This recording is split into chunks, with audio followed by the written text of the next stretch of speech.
वो होने वाला है पॉलिटी जो है गैस। तो आज का जो हमारा वीडियो होने वाला है वो होने वाला है पॉलिटी जो है उसको लक्ष्मीकांत के थ्रू जो है हम कवर करने की कोशिश करेंगे। बताऊंगा मैं कि कौन कौन से इंपॉर्टेंट टॉपिक्स हैं, कौन कौन से इंपॉर्टेंट चैप्टर्स हैं लक्ष्मीकांत के, जो हमारे सी ए पी एफ या सी डी एस एग्ज़ाम के लिए इम्पॉर्टेंट है, क्योंकि ऑफ कोर्स बहुत मोटी बुक है और पूरी बुक हमें नहीं पढ़नी है।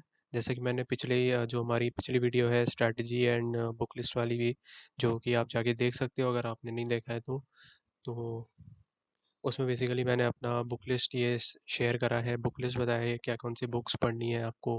ठीक है। और स्ट्रैटेजी बताई है, बेसिक स्ट्रैटेजी। आप उसको अपने हिसाब से मॉडिफाई कर सकते हैं, तो वो उस वीडियो जाके ज़रूर देखना, बहुत काम आएगी। और तो अभी हम इसका अपना पॉलिटी का देखते हैं, लक्ष्मीकांत जो कि बाइबल है पॉलिटी का। तो इसमें देखो मेरे पास जो बुक है, इंडेक्स है, ये 7th एडिशन है लक्ष्मीकांत उसका है। आपका थोड़ा अलग हो सकता है, आपका 6th हो सकता है, 5th एडिशन हो सकता है। तो देखो यार, मैक्सिमम चैप्टर सेम ही है। ठीक है, हार्डली एक दो चैप्टर्स होंगे कोई नए नए ऐड हुए होंगे। तो वो आप क्या करो कि यहाँ पे आप टॉपिक अच्छे से देखना, उसको नोट कर लो। अगर आप में है तो अच्छी बात है, नहीं है तो कोई बात नहीं, नोट डाउन कर लो और उसको गूगल करके आप पढ़ सकते हो आराम से, गूगल से या यूट्यूब से। तो कोई ऐसी बड़ी बात नहीं है, टफ चीज़ नहीं है। ठीक है। और दूसरी चीज़ ये कि जो पेज नंबर्स हैं वो भी हो सकता है ऊपर नीचे हो। ठीक है। तो कोई बात नहीं, पेज नंबर ऊपर नीचे हो सकते हैं, बट टॉपिक्स वही रहेंगे। जो चैप्टर नेम है वो वही है, तो उन पे आपको ध्यान रखना है जो मैं मार्क कराऊंगा। इसमें कुछ कुछ मार्किंग्स पहले से हैं, क्योंकि ये मतलब मेरी अपनी बुक का है, तो उसको आप इग्नोर करिएगा। मैं रेड मार्कर से यहाँ पर मार्कर से जो भी चैप्टर्स मार्क करूँगा आपको वो पढ़ना है। ठीक है। तो एक मिनट गाइस, कोई कॉल कर रहा है।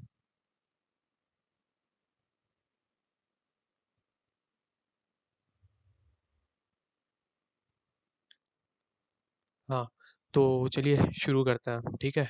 तो सबसे पहले मैं एक मिनट हाइलाइटर ऑन कर लूँ। ओके, राइट से हम करेंगे। ठीक है। तो सबसे पहला हमारा आता है यार, अब देखो यहाँ पर जो पहला पार्ट है कॉन्स्टिट्यूशनल फ्रेमवर्क, यहाँ पे पहला चैप्टर है हिस्टोरिकल बैकग्राउंड। तो ये आप ना यहाँ पे, वैसे तो ये इम्पोर्टेंट है एग्जाम पॉइंट ऑफ व्यू से, बट ये क्या क्या है कि इसमें मॉडर्न हिस्ट्री के भी एलिमेंट्स हैं बहुत सारे। ठीक है। तो मतलब कवर करना है नहीं करना है, ये आप अगर चाहो तो इस बुक से भी कवर कर सकते हो, नहीं तो मॉडर्न से भी कर सकते हो। ठीक है। कोई मतलब ज़रूरी नहीं है आपने एक जगह से पढ़ लिया तो वही सारी चीज़ें हैं। अगर आपने मॉडर्न में ये चीज़ कवर की है या मॉडर्न से आप सोच रहे हो करोगे, तो यहाँ पे इसको पढ़ने की ज़रूरत नहीं है, तो यहाँ पे हम इसे इग्नोर कर सकते हैं। अब हम सबसे पहला चैप्टर जो है मेन जो हमारा अब स्टार्ट होता है, तो हम salient features of the constitution, इसको हमें कवर करना है। इसमें भी जो ये पहला टॉपिक है सेलेंट फीचर्स ऑफ कॉन्स्टिट्यूशन, ये ज़्यादा इंपॉर्टेंट है रादर की क्रिटिसिज्म ऑफ द कॉन्स्टिट्यूशन। ठीक है। तो सेलेंट फीचर्स ऑफ कॉन्स्टिट्यूशन हमें कवर करना है। और इसमें बेसिकली हमारे कॉन्स्टिट्यूशन के इंपॉर्टेंट फीचर्स हैं वो सब दिए गए हैं। उनको अच्छे से आप ध्यान रखिएगा। अच्छा, एक और चीज़, बुक में ना कई कई जगहों पे नीचे में देखोगे बॉटम में आपको अमेंडमेंट्स दिए होंगे इंपॉर्टेंट। उस पेज पे जो भी टॉपिक होगा उससे रिलेटेड कोई अमेंडमेंट होगा वो दिया रहेगा, उसको ज़रूर पढ़िएगा। ठीक है, वो बहुत इंपॉर्टेंट है, एग्ज़ाम में आ जाता है कई बार। तो कुछ कुछ चैप्टर्स वैसे तो आपको सारे के पढ़ने हैं, क्योंकि ऑफ कोर्स आप जितना ज़्यादा याद करोगे, जितना ज़्यादा पढ़ोगे, आपको मान लो अगर आप 100 चीज़ें याद कर रहे हो, पढ़ रहे हो, तो हार्डली आपको उसमें से 60-70 चीज़ें याद रहेंगी। ठीक है, 30 चीज़ें ऐसी होंगी थोड़ी थोड़ी याद रहेंगी, थोड़ी याद नहीं रहेंगी। तो इसीलिए हमने सारा पढ़ना है, बट कुछ ऐसे चैप्टर्स होंगे जिनका मैं बताऊंगा, एक दो चैप्टर्स जो मुझे लगे कि ज़्यादा इंपॉर्टेंट है, जिनके आते ही आते हैं, तो वो मैं आपको बता दूंगा बीच में जब हम करेंगे। तो ये तो यहाँ का हो गया। अगला चले तो हमारा जो इम्पोर्टेंट चैप्टर है एक सिटीजनशिप वाला चैप्टर, ये भी इम्पोर्टेंट है। यहाँ से आ जाते हैं। अच्छा हाँ, इसमें रीजनिंग टाइप या पैराग्राफ वाली चीज़ें, फैक्ट्स हो गए, रूल्स हो गए, लॉज हो गए, ये सब तरह की चीज़ें आप जैसे ही पढ़ोगे ना आपको आइडिया लगेगा। तो मतलब कोई भी क्या क्या फीचर्स हैं किसी चीज़ के, वो सारी चीज़ें ज़्यादा ध्यान देनी है उन पे। पढ़ना आपको सब कुछ है, बट ज़्यादा ध्यान आपको उन चीज़ों पे देना है। ठीक है। जैसे सैलरी होगी, अलाउंसेस हो गए, कैसे हटाया जाता है किसी को, कैसे इलेक्ट किया जाता है किसी को, क्या प्रोसेस है, सब कुछ वो सारी चीज़ें, क्या एज लिमिट है, क्या क्वालिफिकेशंस है, रिटायरमेंट एज क्या है, एंड ऑल ये सब चीज़ें। तो ये सिटीजनशिप वाला हमारा इंपॉर्टेंट चैप्टर है। फिर fundamental rights, very important guys, इसको बहुत इंपॉर्टेंट मार्क कर लो, वेरी इंपॉर्टेंट। फंडामेंटल राइट्स वाला चैप्टर, ठीक है, बहुत इंपॉर्टेंट है। बहुत बहुत बहुत ज़्यादा इंपॉर्टेंट है फंडामेंटल राइट वाला चैप्टर। इसको तो करना ही करना है, हर हाल में करना है, ठीक है। और उसके बाद हाँ, इसमें आप ये छोड़ सकते हो, आर्म्ड फोर्सेस फंडामेंटल राइट आप स्किप कर सकते हो, आपको एग्जाम पॉइंट ऑफ व्यू से उतना इंपॉर्टेंट है नहीं, ठीक है। मतलब मैंने तो अभी कभी कोई क्वेश्चन इसका देखा नहीं, या हार्डली एक कोई कभी आया हो तो आया होगा, बट बाकी चीज़ें जो है ऊपर में और बाकी का जो है वो सब ज़्यादा इंपॉर्टेंट है, ठीक है। और फिर DPSP directive principles of state policy, ये भी बहुत इंपॉर्टेंट है, बहुत ही इंपॉर्टेंट है ये भी, ठीक है। ये भी करना है। फिर उसके बाद इसके बाद अब हमारा आते हैं यहाँ पर सिस्टम ऑफ गवर्नमेंट में। तो यहाँ पे सिस्टम ऑफ गवर्नमेंट में, हाँ यहाँ पे ना ध्यान देना, फंडामेंटल राइट्स और डायरेक्ट डीपीएसपी जो है इसमें डिफरेंस क्या है, इस पे भी ध्यान देना, ठीक है। जैसे यहाँ पर आप देख रहे होगे एक हमारा सब हेडिंग होगा, ये conflict between fundamental rights and directive principle. तो ये देखना, इसको ज़रूर पढ़ना, आइडिया लगेगा आपको क्या चीज़ क्या है। और हाँ, इस चैप्टर में फंडामेंटल राइट्स में एक दो जगह कहीं कहीं कुछ कुछ अमेंडमेंट्स दिए होंगे, ठीक है। जैसे कल्चरल एंड एजुकेशनल राइट्स में या कॉन्स्टिट्यूशनल रेमेडीज़ में, ये सब में कहीं कहीं कुछ कुछ अमेंडमेंट्स होंगे, तो वो ज़रूर नोट करना आप, पढ़ना, ठीक है, उन पर ध्यान देना। तो अब सिस्टम ऑफ गवर्नमेंट में आते हैं पार्ट, तो यहाँ पर पार्लियामेंट्री सिस्टम है, ये एक इम्पॉर्टेंट चैप्टर है जो हमें करना है, ठीक है, पार्लियामेंट्री सिस्टम। और इसके बाद पार्लियामेंट्री सिस्टम के बाद हम आएंगे हमारा फेडरल सिस्टम पे। ये भी बहुत इंपॉर्टेंट है, इससे भी क्वेश्चन आते हैं कि ये बताओ, और इन दोनों का डिफरेंस भी आप देखिएगा। और यहाँ पे ये यूनिटरी फीचर्स हो गए, फेडरल फीचर्स हो गए, इन पे बहुत ध्यान देना है आपको, ठीक है। कि डिफरेंस क्या होता है दोनों में, कौन सी कंट्रीज़ में कौन सा है सिस्टम है, इंडिया में कौन सा सिस्टम है, क्या इंडिया में कंप्लीट फेडरलिज्म है या नहीं है, सब चीज़ें देखनी है आपको। और फिर उसके बाद हमें देखना है इमरजेंसी प्रोविजंस, ये भी बहुत इंपॉर्टेंट है, इमरजेंसी प्रोविजंस, ठीक है। बहुत बार यहाँ से क्वेश्चन आता है, नेशनल इमरजेंसी क्या होती है, फाइनेंशियल इमरजेंसी क्या होती है, कब लगाई जाती है, कौन सी इमरजेंसी, आर्टिकल्स कौन कौन से हैं, ठीक है। स्टेट की, सेंटर की, पार्लियामेंट की क्या क्या पावर्स होती हैं, प्रेसिडेंट की पावर्स क्या होती है, ये सारी चीज़ें पढ़नी है। उसके बाद सेंट्रल गवर्नमेंट में हमारा प्रेसिडेंट बहुत इंपॉर्टेंट है, बहुत बहुत बहुत इंपॉर्टेंट है, ठीक है। फिर वाइस प्रेसिडेंट हो गया, अगेन इन सब में बस आपको यही सब पढ़ना है, मेन मेन पावर्स हो गए, ओथ हो गई, इनकी पावर्स हो गए, कौन इन्हें इलेक्ट करता है, कैसे इनका इलेक्शन होता है, और रिमूवल कैसे है, और टेन्योर क्या है, सैलरीज क्या है, पावर्स वगैरह हो गए, ठीक है। और मतलब क्वालिफिकेशन क्या होनी चाहिए, तो ये सारी चीज़ें यहाँ पे आपको पढ़नी है, ठीक है। प्रेसिडेंट में, वाइस प्रेसिडेंट में, प्राइम मिनिस्टर में, फिर सेंट्रल काउंसिल ऑफ मिनिस्टर जो हमारी कैबिनेट मिनिस्टर होती है, ये सब आपको पढ़ना है, ठीक है। फिर हमारा क्या ये हो गया, पार्लियामेंट हो गया, पार्लियामेंट भी पढ़ना है आपको, ठीक है। और पार्लियामेंट अच्छे से पढ़ना है। पार्लियामेंट बहुत ही इंपॉर्टेंट चैप्टर है यार, क्योंकि ना देखो पार्लियामेंट में क्या है कि आपका लगभग सब कुछ है, मनी बिल हो गया, ऑर्डिनरी बिल हो गया, कैसे होता है, कौन डिसाइड करता है, लोकसभा राज्यसभा के बारे में है, कितने मेंबर्स हैं, स्पीकर कौन है, चेयरपर्सन कौन है, वाइस चेयरपर्सन कौन है, जॉइंट सिटिंग कब होती है, कितने टाइप के मोशन होते हैं, कितने टाइप के आवर्स होते हैं। और फिर हमारा ये जो है टाइप्स ऑफ मेजोरिटी कितनी होती है, सेशंस क्या क्या होते हैं पार्लियामेंट के, बजट कैसे होता है, जॉइंट सीटिंग कब कब होती है, जॉइंट सीटिंग में क्या क्या चीज़ें होती हैं। तो ये सारी चीज़ें हमें पढ़ने को मिलेंगी, बहुत इंटरेस्टिंग चैप्टर है, बहुत मज़ा आएगा पढ़ने में आपको ये पार्लियामेंट, तो इसको ज़रूर पढ़ना, ठीक है। ये इंपॉर्टेंट हो गया। फिर एक हमारा आता है सुप्रीम कोर्ट, ये भी बहुत इंपॉर्टेंट है, अगेन चीफ जस्टिस हो गया, सुप्रीम कोर्ट के जजेस हो गए, removal, salaries, allowances, election criteria, qualification criteria वगैरह, ये सब चीज़ें यहाँ पर आपको पढ़नी है। फिर उसके बाद ये दोनों आप छोड़ सकते हो, ठीक है, उतना इम्पोर्टेंट नहीं है, बट हाँ सुप्रीम कोर्ट ज़्यादा इम्पोर्टेंट है, वो करना ही करना है। और इसके बाद हम आगे चलते हैं तो हमारा पीआईएल आता है। अगेन ये हो सकता है ये chapter, if I am not wrong, शायद आप में ना हो, अगर नहीं है तो इसको अगेन आप गूगल के करके कर सकते हो, ठीक है। Public interest litigation important chapter है। अब स्टेट गवर्नमेंट में आपको ज़्यादा नहीं पढ़ना है, ठीक है, इससे ज़्यादा नहीं आता, मेन आपका गवर्नर इंपॉर्टेंट है यहाँ पे, ठीक है। और ज़्यादा से ज़्यादा अगर पढ़ना है तो हाई कोर्ट आप पढ़ सकते हो। ठीक है। तो गवर्नर इम्पोर्टेंट है, हाई कोर्ट है, चीफ मिनिस्टर भी पढ़ सकते हो, बट तभी पढ़ना जब आपका ये सारा चीज़ें हो जाए और आपके पास बहुत टाइम बचा है तो पढ़ना। लास्ट में पढ़ना। चीफ मिनिस्टर को एक बार बस गो थ्रू कर लेना, ज़रूरत नहीं है। ठीक है।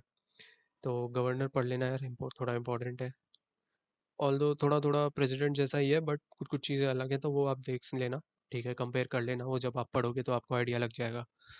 फिर अगेन हम यहाँ पर आते हैं, तो अगला हमारा पार्ट 5 में लोकल गवर्नमेंट जो है, ये पूरा यूनिट ही इंपॉर्टेंट है।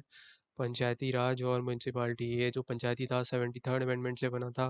म्यूनसिपालिटी वाला जो था 74th से। कितने टाइप होते हैं, क्या क्या इसके फीचर्स हैं, ठीक है, कौन कौन सी कमिटीज़ थी इनमें, ठीक है, तो वो इम्पोर्टेंट है, वो सब आप देखिएगा।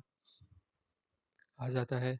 और फिर अब इसके बाद हम देखते हैं हमारा ये कॉन्स्टिट्यूशनल बॉडीज़। तो कॉन्स्टिट्यूशनल बॉडीज़ तो आपको सारी ही करनी है। ठीक है, इलेक्शन कमीशन हो गया, यूपीएससी हो गया, union public service commission, state PCS हो गया, फाइनेंस कमीशन हो गया, ठीक है। एंड इसके बाद हमारा ये हो गया, जीएसटी काउंसिल हो गया। ये जो चार चीज़ें हैं, national commission for SC ST BC and linguistic minorities, ये भी आप पढ़ लो। मतलब छोटे छोटे चैप्टर ही आप देख रहे हो, एक एक पेज का ही है सब, तो पढ़ लो। मतलब लास्ट में पढ़ना है इनको, बट ये ज़्यादा इंपॉर्टेंट है। सीएजी, फिर हमारा अटॉर्नी जनरल, एडवोकेट जनरल और कॉन्स्टिट्यूशनल प्रिस्क्रिप्शंस, ये जो चैप्टर है ना, ये बहुत इंपॉर्टेंट चैप्टर है। इसमें इन सभी का अभी तक जो आपने पढ़ा है, जितने भी बॉडीज़ पढ़ी है, जो पोजीशंस पढ़ी है, उन सब के इसमें टैबुलर फॉर्म में उनका दे रखा है। Age, oath, term, salaries, resignations, removal and dissolution, submission of remote report, कौन किसको रिपोर्ट सबमिट करता है, ये सारी चीज़ें यहाँ पर दी हुई हैं। तो ये आपको यहाँ पे कवर करना है। ठीक है। अब नॉन कॉन्स्टिट्यूशनल बॉडी आते हैं, तो इसमें ज़्यादा इंपॉर्टेंट दो ही तीन चीज़ें हैं। एक तो नीति आयोग है, ठीक है, बहुत इंपॉर्टेंट है। और इसके बाद हमारा एनएचआरसी है, नेशनल ह्यूमन राइट्स कमीशन, ये इंपॉर्टेंट है। फिर आप इसमें और क्या क्या पढ़ सकते हो, तो आप एक ये सेंट्रल विजिलेंस कमीशन के बारे में पढ़ सकते हो, सीबीआई के बारे में पढ़ सकते हो। सीबीआई नॉन कॉन्स्टिट्यूशनल बॉडी है। ठीक है। फिर लोकपाल लोकायुक्त के बारे में पढ़ सकते हो, एनआईए के बारे में पढ़ सकते हो, एनआईए भी इम्पोर्टेंट है काफ़ी। और और डेलिमिटेशन कमीशन ऑफ इंडिया, इसके बारे में पढ़ सकते हो। ठीक है। तो ये हमारे नॉन कॉन्स्टिट्यूशनल बॉडीज़ कुछ कुछ इंपॉर्टेंट हो गए। और यहाँ पे अदर्स में आप कोऑपरेटिव पढ़ सकते हो। कोऑपरेटिव सोसाइटी इंपॉर्टेंट है, ठीक है, क्योंकि ये थोड़ा नया है, अभी इसमें अमेंडमेंट्स हुए थे। ठीक है। हाँ, हाल ही के कुछ सालों में इसमें अमेंडमेंट्स में है, कुछ टाइम में, तो ये इसीलिए इम्पोर्टेंट है। फिर आगे हम चलें तो ये चैप्टर इम्पोर्टेंट है, special provision of some states. अब यहाँ पर आप देखना इम्पोर्टेंट हमारा कौन सा है, तो यहाँ पर हमारा नॉर्थ ईस्ट वाले जो स्टेट्स हैं, वो उनके ज़्यादा इम्पोर्टेंट है। और ज़्यादा इम्पोर्टेंट यहाँ पे है आर्टिकल के नाम नंबर, कि कौन से स्टेट के लिए कौन सा आर्टिकल है। ठीक है। और साथ ही साथ मतलब बेसिक फीचर्स उसके, मेन मेन फीचर्स क्या हैं, वो इम्पोर्टेंट है, वो आप देख लेना। ठीक है। स्पेशली नॉर्थ ईस्ट वाले पे एन ई, यहाँ पे मैं लिख दे रहा हूँ। नॉर्थ ईस्ट वाले जो चैप्टर्स हैं वो ज़्यादा इंपॉर्टेंट है यहाँ पे। फिर अब हम आते हैं, अगला जो हमारा है वो पॉलिटिक्स वाला, पॉलिटिकल पार्टीज़ वाला, इलेक्शन से रिलेटेड चीज़ें हैं। तो इसमें जो हमारे इंपॉर्टेंट चैप्टर्स हैं, पॉलिटिकल पार्टीज़, ये इंपॉर्टेंट चैप्टर है। ठीक है, इसको पढ़िएगा। इसमें बेसिकली टाइप्स ऑफ पार्टीज़ हैं, नेशनल पार्टी, स्टेट पार्टी, क्या उनके वो होते हैं, क्राइटेरिया है कि कौन सी पार्टी नेशनल होगी, कौन सी स्टेट होगी, कैसे डिक्लेयर होता है, क्या क्राइटेरिया होते हैं, वो सारी चीज़ें। इलेक्शन वाला चैप्टर, ठीक है, कैसे इलेक्टोरल सिस्टम इंडिया में काम करता है, इलेक्शन लॉज क्या क्या है, ये भी एक इम्पॉर्टेंट चैप्टर है। ठीक है। मेन मेन फीचर्स पढ़िएगा, इसमें थोड़ा बड़ा चैप्टर है, काफ़ी सारी चीज़ें हैं, तो मेन मेन फीचर्स पढ़िएगा। फिर ये आप छोड़ सकते हैं, इलेक्टोरल रिफॉर्म्स छोड़ सकते हैं। और एंटी डिफेक्शन लॉ इम्पॉर्टेंट है, इसको पढ़िएगा, एंटी डिफेक्शन लॉ इम्पॉर्टेंट है, ये पढ़िएगा। ठीक है। और फिर उसके बाद आगे हम आते हैं, तो प्रेशर ग्रुप्स भी पढ़ सकते हैं, प्रेशर ग्रुप्स भी इम्पॉर्टेंट चैप्टर है। और फॉरेन पॉलिसी, नेशनल इंटीग्रेशन, ये छोड़ सकते हैं आप। और अब हम यहाँ आते हैं जजमेंट्स में। अब जजमेंट्स में यार देखो, आप जैसे यहाँ देख रहे हो बहुत सारी जजमेंट्स हैं, सारी आपको नहीं पढ़नी है, कुछ कुछ इंपॉर्टेंट है वो मैं बता देता हूँ। ए के गोपालन इम्पोर्टेंट है। रोमेश थापर इम्पोर्टेंट है। फिर चंपकन दुरई रंजन इम्पोर्टेंट है। शंकरी प्रसाद, बेरूबारी, आईसी गोलकनाथ, केशवानंद भारती तो बहुत इम्पोर्टेंट है। जो केशवानंद भारती हो गया, आईसी गोलकनाथ हो गया, ए के गोपालन हो गया, ठीक है, बहुत इम्पोर्टेंट है। बेरूबारी हो गया, बहुत इम्पोर्टेंट है ये। फिर उसके बाद हमारा और मिनेरवा मिल्स इम्पोर्टेंट है, ठीक है। फिर डीसी वाधवा भी आप पढ़िएगा, बहुत इम्पोर्टेंट है। और हमारा और कौन कौन से इम्पोर्टेंट है तो हाँ, इतना पढ़ लो क्योंकि यार बहुत ज़्यादा है आप। और हाँ, कीहोटो होलन, बहुत, इंदिरा स्वानी वाला भी। ये जो कुछ 1 2 3 4 5 6 7 8 9 10 11, ये 11 हमारे बहुत इम्पोर्टेंट, मतलब एग्ज़ाम पॉइंट ऑफ व्यू से। ऐसे तो अगर आप कर पाओ तो कोशिश करिएगा कि सारे एक बार पढ़ लो। ऑफ कोर्स आपको इतना याद नहीं रहेगा, बट ये जो है, ये कुछ केसेस है, आप लिख लो, ठीक है, ये बहुत इंपॉर्टेंट है, मार्क कर लो इनको। और इनको तो आप पढ़िएगा ही पढ़िएगा, ठीक है। देखो एग्ज़ाम में क्या होगा ना यार, एग्ज़ाम में आपके पास ऑप्शन आते हैं, एमसीक्यू रहता है, ऑप्शन आते हैं। तो अब अगर आपको 3 के बारे में भी पता हो तो आप इजीली एलिमिनेट कर सकते हो। और ये 11 पढ़ लोगे ना, इसमें से कोई ना कोई 3 या 2 तो ऑप्शन में होंगे ही होंगे, ठीक है, डेफिनेटली होंगे। और आप कर लोगे यार, क्वेश्चन आराम से कर लोगे, ठीक है। तो ये 11 पढ़ लेना। और मोस्टली इसी में से आता है यार, स्पेशली जो इधर ये हमारे ये ए के गोपालन हो गया, बेरूबारी हो गया, इसी को लोकनाथ, केशवानंद भारती, ये सब थोड़े रिपीट होते हैं ज़्यादा। तो ये सब इम्पोर्टेंट है। अब इसके बाद अब हम अपेंडिक्स में आते हैं। तो अपेंडिक्स में ये जो अपेंडिक्स मैंने ग्रीन से मार्क करी है, यही वाली अपेंडिक्स 1 इम्पॉर्टेंट है। इसमें इम्पॉर्टेंट आर्टिकल्स हैं, ठीक है। कौन सा आर्टिकल किस चीज़ को रेफर करता है, अच्छा 1 से 10 तक आप ज़रूर देखिएगा कौन सा आर्टिकल में क्या चीज़ दी गई है, 1 से 10 बहुत इंपॉर्टेंट है। फिर union list, state list, concurrent list, इसमें कौन कौन से सब्जेक्ट्स आते हैं, ये इंपॉर्टेंट एग्जाम में पूछ देता है कि भाई ये चीज़ है, बताओ ये किस किस में आएगा, किस में आएगा, कौन सी लिस्ट में आएगा, इस तरह से पूछ देता है। तो ये इससे क्वेश्चन आता ही आता है, बहुत इंपॉर्टेंट है ये। Union list, state list, concurrent list. फिर हमारा प्रेसिडेंस टेबल, ठीक है, ये इम्पोर्टेंट है। फ्लैग कोड आप छोड़ सकते हो, सच कोई ज़रूरत नहीं है। और हाँ, ये जो प्रीलिम्स का जो पेपर है हमारा, ये आप ज़रूर प्रैक्टिस करिएगा इतना पढ़ने के बाद। जितने आप बना पा रहे हैं प्रीलिम्स के इन टॉपिक्स में से उतने आप बनाइए, ठीक है। आपको पूरा पेपर का नहीं देखना है, बट इन टॉपिक्स जो आपने अभी मैंने आपको बताया जो आप पढ़ रहे हैं, ठीक है, उसके आप ज़रूर मेक श्योर करिए कि आप यहाँ क्वेश्चन करें। तो क्वेश्चन ऑफ कोर्स देखिए, पढ़ने से ही नहीं होता, पढ़ के उसको रिवाइज करना, ठीक है, और क्वेश्चंस सॉल्व करना, पीवाईक्यूज बनाना। तो वो ना एक पैटर्न आपके दिमाग में सेट हो जाएगा कि यार इसी टाइप के क्वेश्चन हो रहे हैं, कर रहे हैं, कर रहे हैं, कर रहे हैं। तो जब आप एग्जाम में जाएंगे तो आपको शॉकर नहीं होगा। कईयों को क्या होता है, कभी क्वेश्चन देखा नहीं होता खोल के, या 1 2 बार देखा होता है बस, ठीक है। तो जब एग्जाम में देखते हैं तो वो आसान क्वेश्चन भी ना टफ लगता है। अगर आप प्रैक्टिस में रहोगे ना दोस्त, ठीक है, प्रैक्टिस में रहोगे तो आराम से आप कर लोगे, ठीक है। फ्लो बना रहता है, पता रहता है, इसी टाइप के क्वेश्चन करने की आदत है, तो हो जाता है सॉल्व, ठीक है। जो चीज़ याद नहीं भी आ रही है वो थोड़ा देर में याद भी आ जाती है, ठीक है। तो ऐसे है यार। तो इस तरह से ये हमारा लक्ष्मीकांत का था, इम्पोर्टेंट चैप्टर्स, ठीक है। एक बार और आप देख लो, मैं 2 2 सेकंड ले रहा हूँ एक एक पेज पे, ठीक है। और आप देख सकते हो।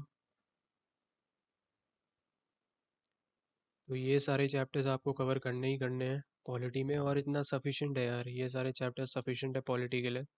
हालांकि सीडीएस में हम इस बार देखें तो हार्डली पॉलिटी का कोई क्वेश्चन था, सीडीएस 2 2024 में। बट स्टिल हमें तो अपने तरफ से पूरा प्रिपेयर करना है, ठीक है, क्योंकि यूपीएससी है यार, कभी कुछ भी पैटर्न बना देता है कोई, पता नहीं ना। तो हमें तो अपनी पूरी तैयारी रखनी है, ठीक है। तो ये था यार पॉलिटी के बारे में, लक्ष्मीकांत के इम्पोर्टेंट चैप्टर्स और सीडीएस एंड सीएपीएफ।